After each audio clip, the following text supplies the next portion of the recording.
Ugh. Ugh. That's a lot of shiny notebooks.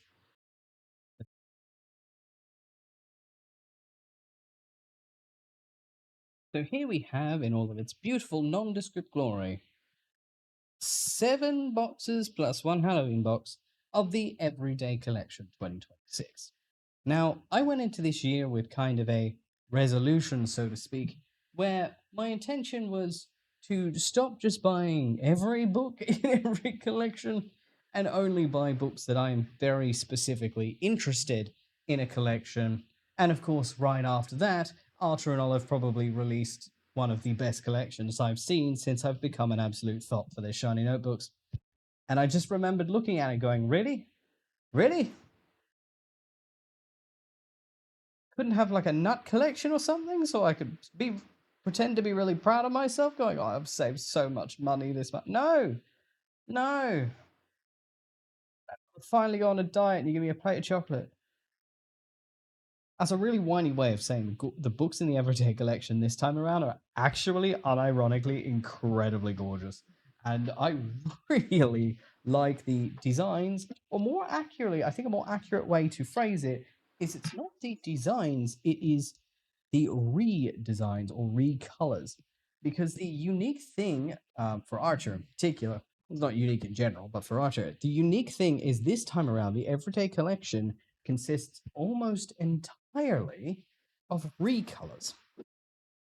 There is one new book in the whole collection. I believe it's like a periwinkle bob flower thingy. I don't have a reference on me at the moment. So, and I am being slightly too lazy to read the backs of the boxes until I open them. But like, there is one book in the collection that is a genuinely new book. But for the vast majority of them, they're actually just recolors. And usually with recolors, I'm pretty content to ignore them and say, oh yeah, I already got one version of the book, don't need 30. But in this particular case, Archer and Olive decided to use all of my favorite colors as the recolors. I really like cold colors. That's very much my thing. Particularly blue. I'm unfairly biased towards anything blue. So it didn't help that there was like a, what is it, like a 2 out of 5 were all blue books. But other colors I like are purples, greens, reds. So this collection was blues, purples, reds. And greens as well, but I already have the T or B, so I didn't really need to buy another one. That was me showing self-restraint. Going, no, you don't need another B. You have the B in the square, and you have the B in the normal size. You do not need another green B. So instead, I compensated and got a red B instead.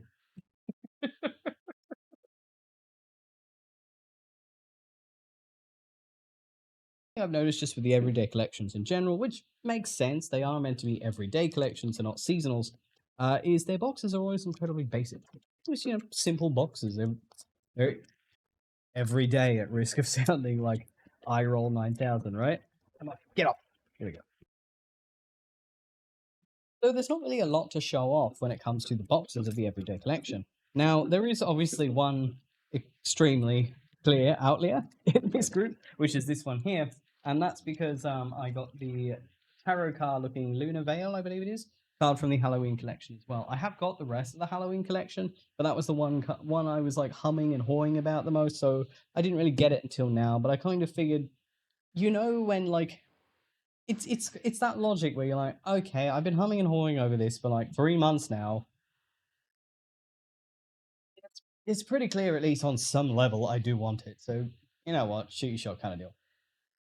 So yes, now further ado, I will save this for last because it's not actually part of the everyday collection, and I completely understand that folks who want to see the everyday collection specifically would probably want to focus on that, and then at the end it's like, oh yeah, I've seen that book.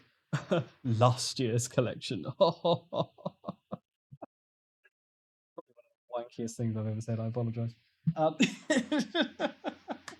Yeah, so what I got was, of course, I got the Lunar Veil. I believe I either got it in white or black. I sincerely don't remember. I was more focused on the cover, and but I got the 5A5 books all in blank. And I remember that specifically because, as some of you may or may not know, doesn't matter if you do, pretty cool if you don't. Wait, doesn't matter if you don't? Oh, words, right? But like, for those of you who don't know, I am an artist. That's kind of like my thing: art, writing, creative, blah blah blah.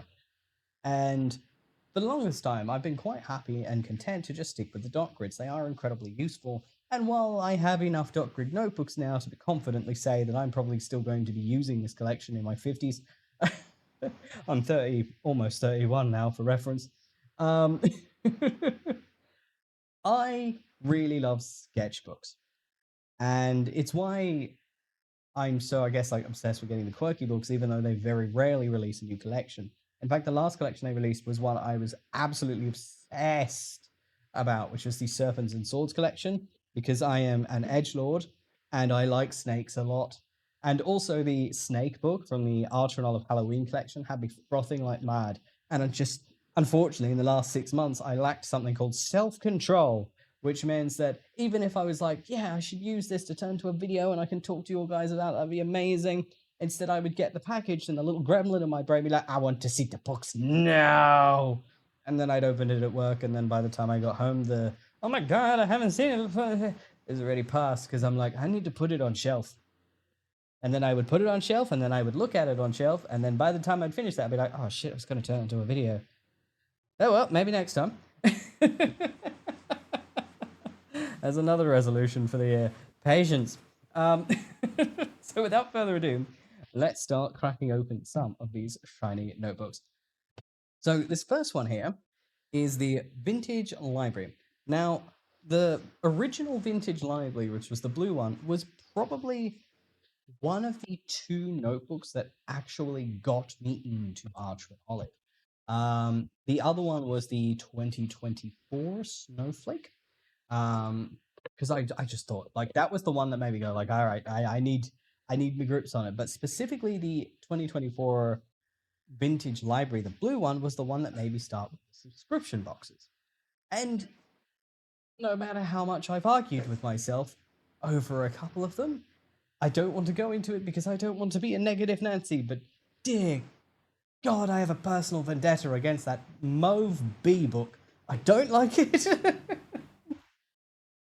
And I'm currently in the process of trying to pawn it off on someone, but I am not kidding when I say that I have attempted to gift this more than once, and every time it has found its way back to me like some kind of cursed mustard-flavored boomerang. Go away! I love the purple one. I use it to keep track of the beta reader feedback from my novel, but that mustard one, I think if I burned it in a fire, it would somehow defy physics and come out completely intact and return to my shelf as if to taunt me that I can never be free from its mustard nastiness. I like purple, I like mustard, but those particular shades just didn't work. No, shut up. We're not talking about the bee. We're talking about the ridiculous. Joyza. Shush. Anyway. Didn't like the bee. Anyway. Oh. Ooh, ooh, okay. Oh, I like that. It's so soft. Well, I mean, yeah, okay. Like it's got like a leathery feel. It's not literally soft. The colors, the colors are soft. That's like such like a nice soft purple, like with the whites, and it's very idyllic. Like I do have the other one out because I'm planning to turn it into like a record keeping of like cool comments from my novel when it starts releasing on January 30. It's called Welcome to Gehenna, and because my friend roasted me to tears, the name of the novel is also on the screen now too. Apparently I committed a massive faux pas by only sticking the date and not sticking the name on. Yeah. The name is on there now too. Steve, please don't kill me. Anyway, so this here is the old Vintage Library book, and like as you can see, it's got a silver foiling. It's also like silver and a dark blue foiling, and it's kind of like got this like rustic, kind of vibe. And like this is like I love this book. Like, this is definitely one of the books that really appeal to me. And like you can see, like if you look nice and close, the textile is very different. So this is more like the vegan leather on this side, and this side, the old one, is more of like a cottony, burlappy. Uh, starts with a B. There's a nice fabric that they use that starts with a B. Um, that has escaped my mind completely. But buckram, that's it, buckram. Yeah, I think it's buckram, and it's just got like a nice like scritchy scritchy to it. Whereas this one, I don't know, it's a bit more hollow. It's a bit more blur, but not in a bad way. It's a good blur. But yeah, so here we have the back, and like it's kind of like it's the same book. It's just the colors are all swapped. So instead of having these reflective, kind of like foilings, we now have a debossing and like a, I guess like a plain matte white, acting in place of the silver. Crack open this, and on the inside we have the basic. I will admit, looking at the photos of the Everyday Collection, like you knew what you were getting to with this, but I will admit the one thing about the Everyday Collection that I am genuinely disappointed about is that they didn't go the extra mile and actually create unique inner pages for these books, like for the recolors, like they probably would have with like some of the more recent books that already had them. It's, you know, it's pretty clear they kind of recolored the book and called it a day, which is fair enough. Like these books are gorgeous and your color choices are absolutely fantastic. But I do sincerely wish that they maybe like decided to elevate it that step further and put some kind of cool book pattern in here rather than just going with this, that, you know, the same very basic tri-leaf pattern that they use on books they don't really want to design an inner page for. It's a shame, but it's still nice to look at. And of course, blank page, which means I can use it as a sketchbook. Oh, the plans I have. Granted, I go through physical sketchbooks at the pace of a dying snail. Ah! So, might be a while before I get to it, but good stuff. Good food. There's good lickings. Licking? I apologize. I am quite aware that I am, in fact, weird. All right, let's get this first box out of the way. Now, like, I will admit, with the Archer boxes, I usually keep them, but for these everyday boxes, I might toss them. Like, I don't know, there's just nothing really unique or sparkly to them, which, you know, it's fair. It's the everyday book. You know, have to be. It's just, it's not the kind of box I'd repurpose and use as a gift box, you know? That being said, I also have a shitload of these in the cupboard. Forgive the swear, but like, I couldn't think of another word. I have a heap in the cupboard, so like I can afford to be picky on which boxes I decide to hoard. If you only have a couple, any of these boxes are good quality for good regiftings. In fact, I've actually used a couple to like protect like artworks and stuff I've sent to my friends overseas, because like they really good. Like the edges came beaten to absolute hell by the time they arrived in America and Singapore, but the artworks inside were completely okay. So honestly, if you have Archer and Olive books, you have these boxes laying around, you don't know what to do with them, and you have friends overseas or family overseas, and you want to just send them either a book or, you know, something that's smaller than whatever the size of the box is, use the box as protection. It's really good. All right. So this one, I was yapping too hard. Oh, wait. There we go. This one is the A5 storybook. Now, I will admit, I've loved the storybook up until now when it came to Archer dupes was the only dupe collection that I was pretty obsessed with. Like, I have all of these storybook colors so far. Even the pink one. Look, I'm not a big lover of pink. I will be completely candid. It is a color, and as an artist, I love all colors equally when I'm using them on a canvas. But I am also a 30-year-old man, and there's still a tiny part of my soul that's like, I don't like pink. I'm a blue man. Like all of them but pink and maybe piss yellow. That one's pretty bad too. But like, yeah, I think I have maybe 3 pink books. One was when Archer and Olive gave me the Love Spell book last year, and that was a gift from Archer and Olive themselves. I'm going to hoard it for eternity. Even if the tiny voice in my head is going, there's a bit of pink though. Shut up. It was a gift and it was a goddamn amazing one. And I also have the pink storybook because it was really nice. Like, I don't know if it'll ever leave the comfort of my apartment because that is a book that even I don't have the balls to take to work. And I'm pretty flamboyant in the way I dress and the way I act because I'm just a dingus and I've accepted that. But like, I don't know, just the storybook collection is really nice. And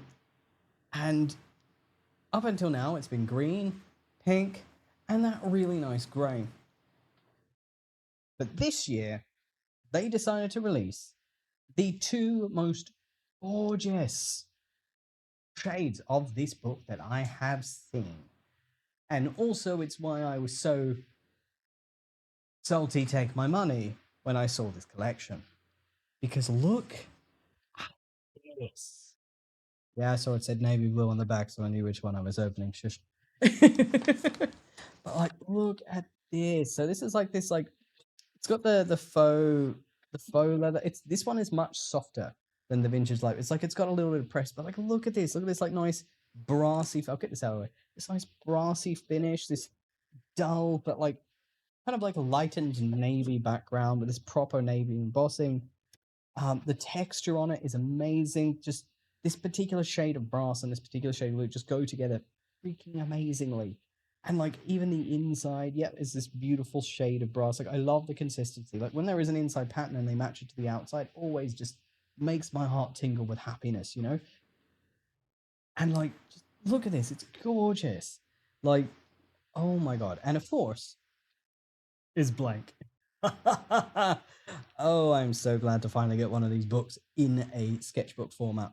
I use the dot grids at work, but the sketchbooks is where I doodle. But like, no, seriously, I am in love with this. Oh my god, this gorgeous, this gorgeous. I'm gonna have to come up with some use for that, even if it's just doodling awful Korean drawing memes. Yeah, God, just. But like, I won't actually kiss it because I don't want to make it nasty. But like, you like something when you stop using actual human speech and you just start babbling to yourself. All right, next on the chopping block. All right, so this third one is the A5 Keeper and the Bees Rust. This here is what I've been affectionately calling the red bee. Ooh. All right, that looks really nice. That looks really nice. So, actually, let me just quickly grab the other one. So this here is the red bee, and here is the old one, the teal bee. And I will admit, I like the teal more, but I like the red bee more. Like, if you look between the two, like you can see that the debossing on the red bee, it's an orange bee if you want to play specific. Um, red orange, orange. Um, but like the red bee is like the debossing is a lot clearer on this one. So it's like if you look, if bring it up close to the camera so you can see a better look. But like you can see the bee is a lot more clearer, and like the darker areas have like that very strong contrast. Whereas in comparison, on the teal bee, it's the debossing is obviously still there. When you get really close, you can see it, but you can see it's also completely overpowered by the foiling because I think just maybe on this particular fabric, it just debossing doesn't take as well as it does on what feels like another one of those buckram cloth style covers. So here we have the side by side comparison of the borders. And honestly, like I never actually noticed that this bit here was a debossed part of the border, but because of the darker shade, I actually can see that on the red one, it genuinely is like mostly debossed on this big chunk here. So that's something I never actually noticed about the green bee because of how light that debossing is. And here's the comparison on the back as well. So it's like the teal bee definitely feels and looks a lot more textured. So it's like, I'll see if I can like angle this so you can get that feel of like texture in your eyeballs. But like It's like there's like a bumpiness to it, like whereas even though you do have that clear texture on here, the is not as like strong. Like you can tell that like the material is thicker and has more depth on this than this. Still, it's very cool to be able to compare them side by side, actually. Now, let's put this here. Put this over here. By the way, forgive the sudden book swap. My camera decided to like die out while I was yapping, so I had to re-record that little bit. Okay, so this next one here is the A5 Wild Periwinkle. Now, out of all of the books in this collection, this was actually the only original one. So books 1 to 4 were, well, I guess 1 to 3 and 5, if you're going to count them order I'm doing it, were all recolours of old popular books. This here is the only one that is actually new to the Archronology lineup.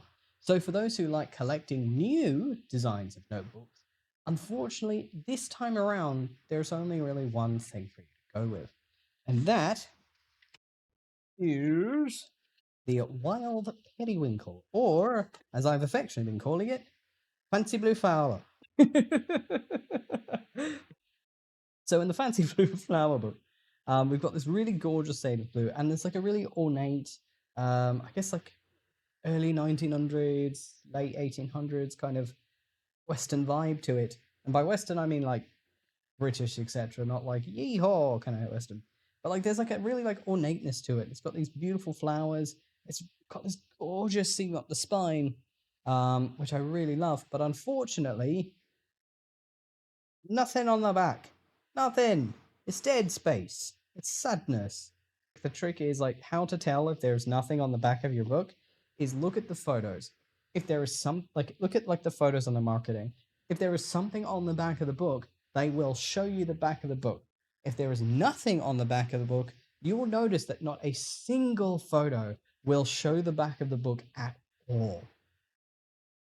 It's unfortunately a pattern, and it's unfortunately something that they've like Archer has really been doing over the past year, and it just feels a bit lazy to me. Like, no offense, I'm not trying to like step on any toes, but it just like you look at these old books, like this here, like even though it is a new book, it is an old design. I think it's from the 2024 Everyday Collection, was the original storybook.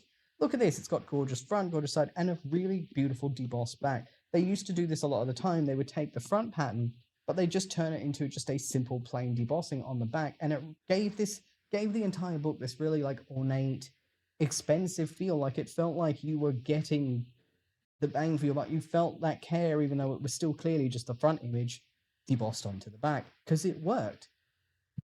Whereas this year in particular, we've been getting quite a few of these books with beautiful ornate covers, gorgeous spines, and just a whole lot of nothing on the back, and it's a genuine shame. If, say, like, I'll tilt it like this so you can see it. So, like, if your books were tilted up this way in your cabinet, so assuming this side was your front-facing one and you were stacking them against the left wall, then you'd be fine. It'd be nothing beautiful all the way. But if you do what I like to do, and, like, I will alternate them to sort them out. So, like, I will have some on this side and some on that side, so to speak, so that I can, like, say, maybe have my B5s here and my A5s on this side. But, like, the ones on this side are fine. But if I have it stacked this way, the one on the end kind of has a whole lot of nothing. And since I like to keep them in a rainbow format, it's kind of like whatever happens to be at that spot of the rainbow, if there's nothing on the back, then it's just going to give me nothing. And it's, oh, it's a bit of a rant, it's a bit of a ramble, but it is a genuine shame. And I really do hope in 2026 and going forward, Archer and Olive are willing to at least put a little bit of effort on the back. Like, it doesn't have to be the front ornate image stamped onto the back. You don't have to go that far, but something, even if it's just like in that new Bonnie's Favorite book with the little paw prints, or I think I've seen T. Fossey do it as well, where it's like they'll have this ornate front, but they'll just have like a little doodle, like a little thing on the middle of the back, as kind of a way to acknowledge the back, like kind of to give it that little bit of that luxurious stamp to show like, yeah, this whole book is, you know, has been tailor-made in every way whatsoever. It's a bit sad. Still, the color of the blue is absolutely gorgeous. I just would not want it bookending. That being said, flip open the inside, and the pattern against the side is gorgeous. I love the silver they used. It just reflects really nicely off the page. That's good for the eyeballs, that. And of course, like all of the other A5s, except for that one, is blank. Future sketchbook. So, like, I may end up using this one as an album at some point, maybe. I haven't quite decided. This is a good book. Though it's a shame they got a few, like, couple of dents and, like, factory dents and stuff in the paper at the top, especially for the cost of the book. That is sad. But that's just normal with factory production, so I don't really hold it against Archer specifically, but it is worth noting. All right, so this final one is the A5 storybook Plum, aka Red Storybook. To go with blue storybook, green storybook, pink storybook, and grey storybook. You can tell I have a few of these. Anyway, here we go. Ooh. Hey, okay. So they've clearly used the exact same material that they used on teal. So if you have teal B, you know what this feels like. They use the, like, you can even, like, if you get really closely, you can see it's clearly the same material but dyed different colors. And also another side is the weak debossing. So they use that same thing. The color is gorgeous, but it's really interesting to see it, to see the storybook design with such a weak debossing, because it's, the debossing is so important to its look. I will admit, look at that. Like, that is, you can't really, decides for itself, you know, like, the color of this is absolutely gorgeous. The color 100%. But I think this specific type of material they used on this one in particular probably wasn't the best choice, because you can barely see the majority of the design. The only thing that really stands out are the gold foiling. It has that, it's a bit too sharp on the gold and a bit too weak on the dark red. Regardless though, the color of red that they have chose is absolutely gorgeous. And of course, when you get on the inside, you've got this gorgeous, like, brassy style storybook pattern going on. It's really nice, honestly. I like that. Kitten says hello. So far, because, like, you'll notice when I stack them all next to each other, the red is definitely by far the weakest. In terms of seeing it, like, the blue definitely, oh, it's not the blue, sorry, the green definitely has some weaker points, but, like, you'll notice that, like, even the pink, you can still see the debossing from this height, whereas the red, you will be struggling. Like, not gonna lie, like, at this height, even this height of the camera, you will definitely be struggling to see the pattern on the red one in comparison to even the very light pink one. Regardless, I do love that they went with the same classic brass color, that they went with the original green, even though I absolutely love the choices of foiling on these ones. Hello, Helly. He's having a sniff.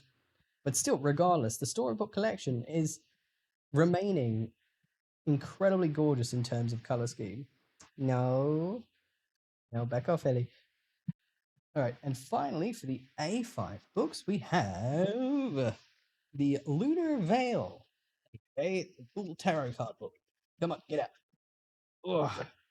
I do love these draw boxes. I'm not gonna lie. Like, that's a big win for Archer. I love it when they do that. Here we go. Tarot card book.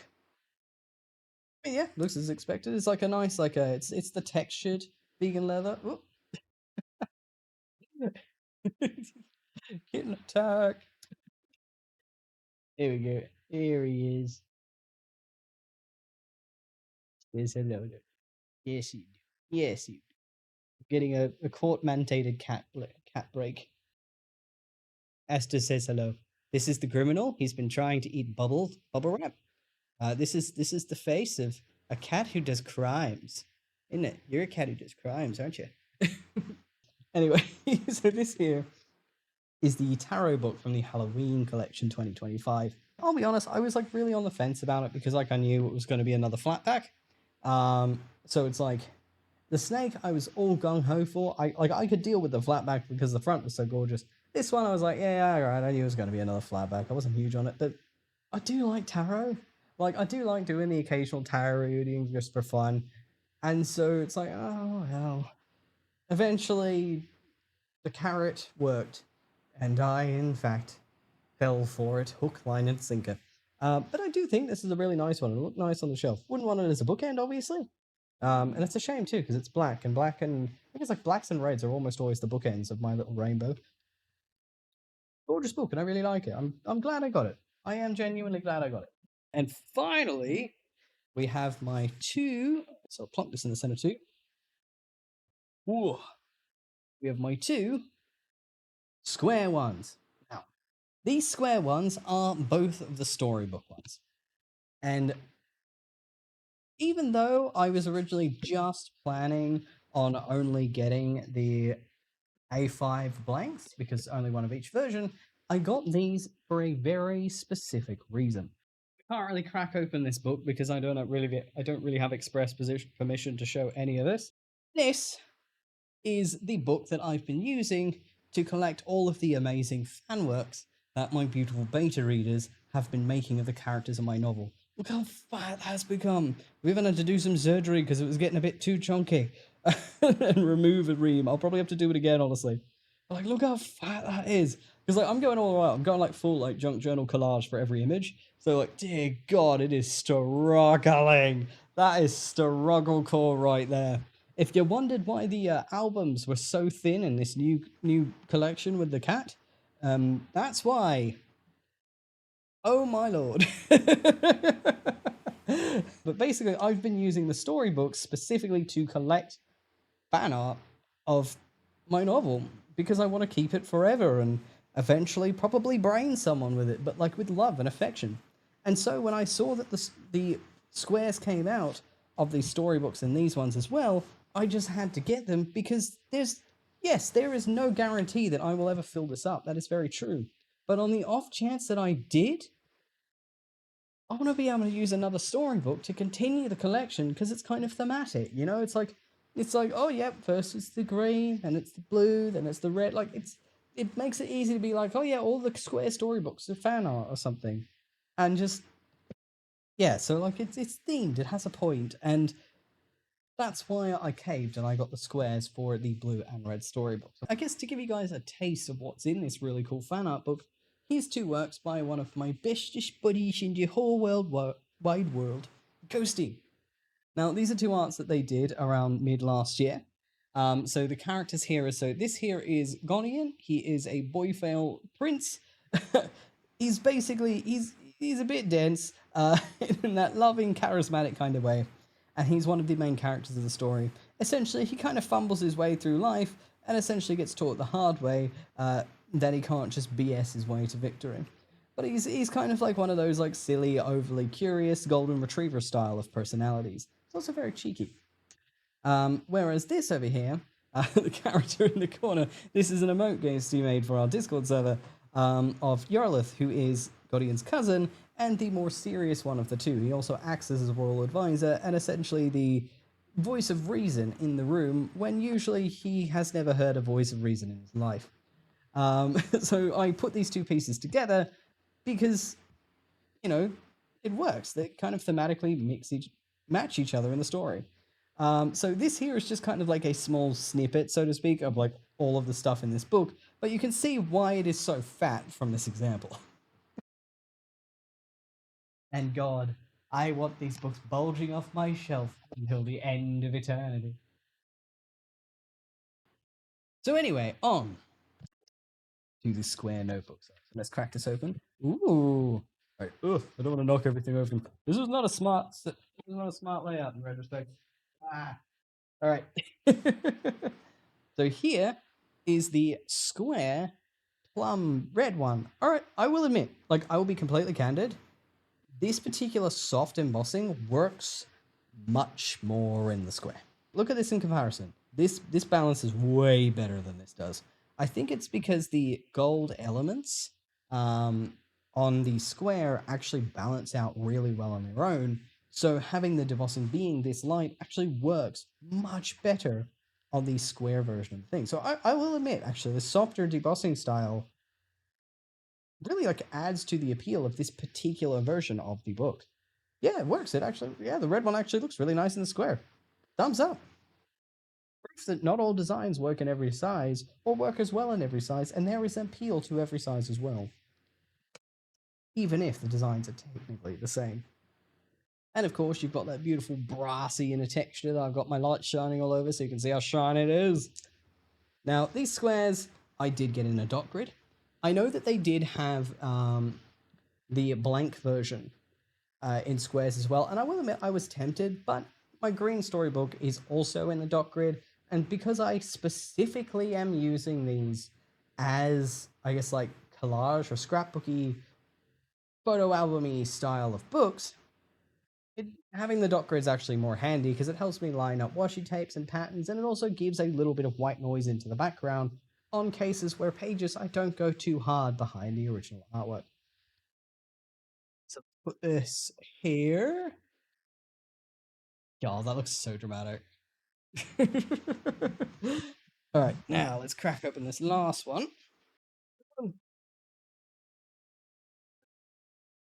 This one here is the Navy storybook. Voila! Yeah,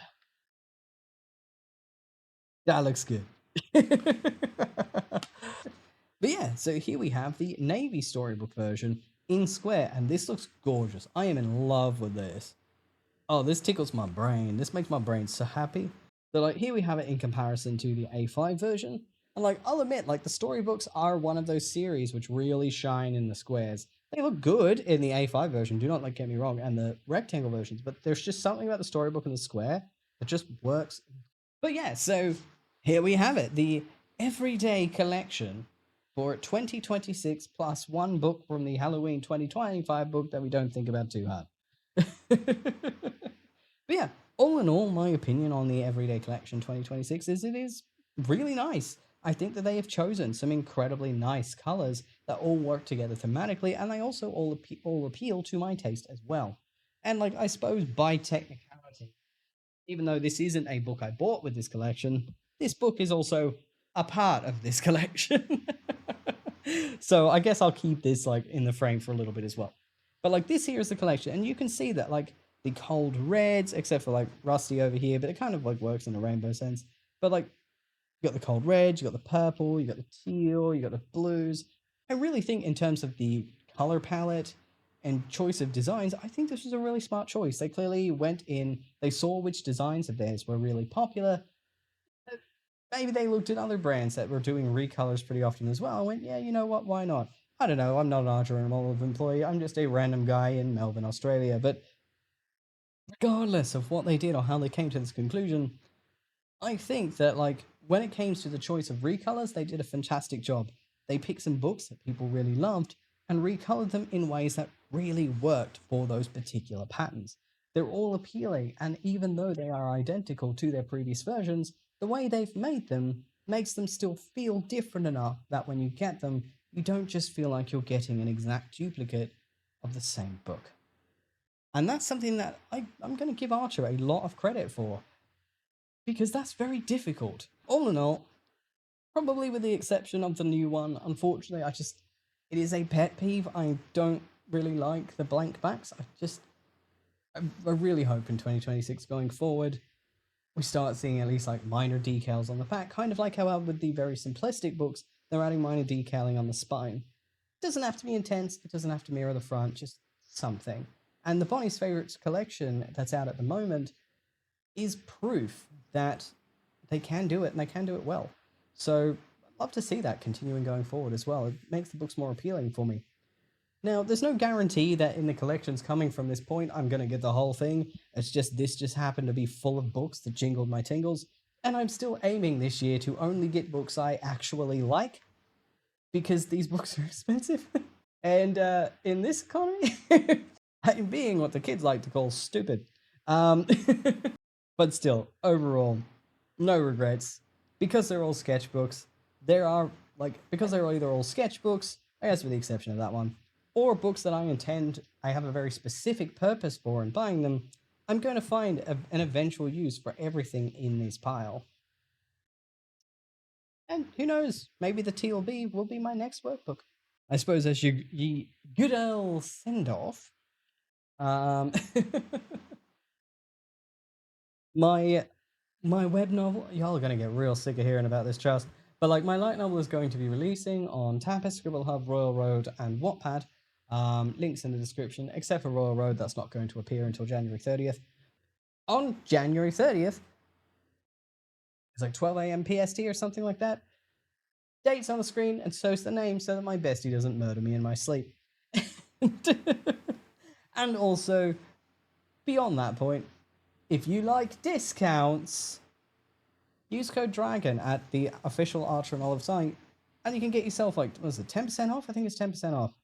Like, you don't have to use it, obviously. Don't do it if you don't want to. I completely understand. I love Archer and Olive to bits, but I personally don't like ordering from their website directly because the postage is insane when sending to Australia. So trust, I get it. But if you do get your stuff from Archer and Olive directly, Dragon's just another fancy code in the pile, which will save you a good 10%. And we love us some discount. Yeah. So, painfully cringy shilling aside, thank you so much for watching this video. I truly appreciate it. To every one of you who commented on my last video and welcomed me back, or seemed excited that I'd returned from the abyss, that meant a lot. Thank you. You know, it really touched my heart and made it thump a little bit faster, but not fast enough that I was worried I needed to go to the hospital for heart palpitations. The next one of these videos will probably come out the next time a drop happens, and I get it. I don't know. I'm just going by the beat of my own pants at the moment. But till then, I hope you have an amazing evening, morning, noon, or night, an amazing month, week, etc. And happy shiny notebook hunting. Because the hoard's looking pretty nice.